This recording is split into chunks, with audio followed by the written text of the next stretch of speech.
CEO of Dasra, India's leading strategic philanthropy foundation.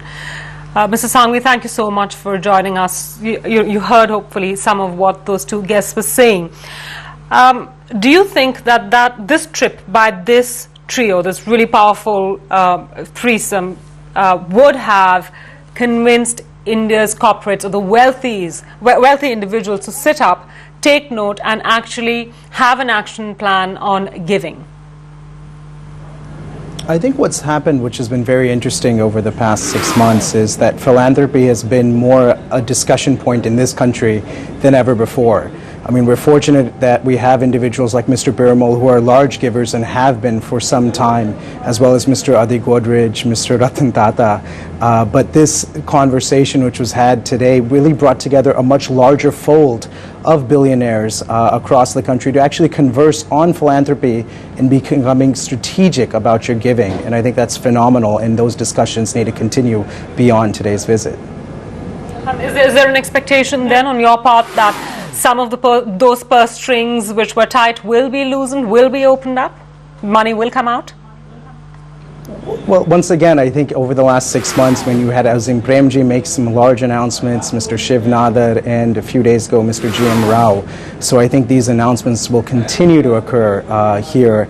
And we've seen that where more and more billionaires are stepping up to the plate and realizing, in addition to sort of looking at capitalist sort of motives in terms of creating better opportunities for India's workforce, they're looking at philanthropy to sort of subsidize the health and nutrition elements, which will enable us to sort of create inclusive growth. What impairs the efficient charitable work in India? There are many NGOs who work on good causes in India. Do you think now things will be different? What will make it better?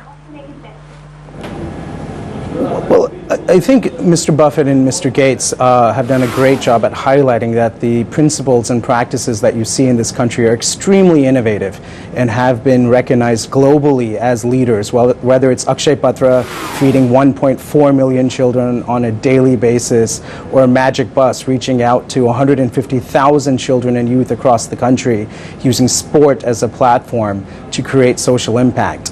I think it's time for Indian philanthropists and billionaires to recognize these same organizations and provide them the funding and support needed to scale and create greater impact.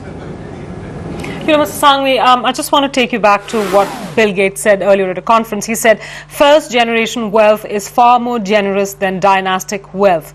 Would you say that's true in India? That's definitely been our experience, and I think you're also looking at Mr. Gates and Mr. Buffett, who are first-generation wealth creators. The Rockefellers, Carnegie, the various other families that you have in the States who have been giving, their amounts of giving pale in comparison to what Gates and Buffett have been able to do. And I think you see the same trend happening here in India. Mr. Sanghvi, thank you so much for joining us. Having me. Well, we're slipping into a quick break. When we come back, we have a lot more on the other side.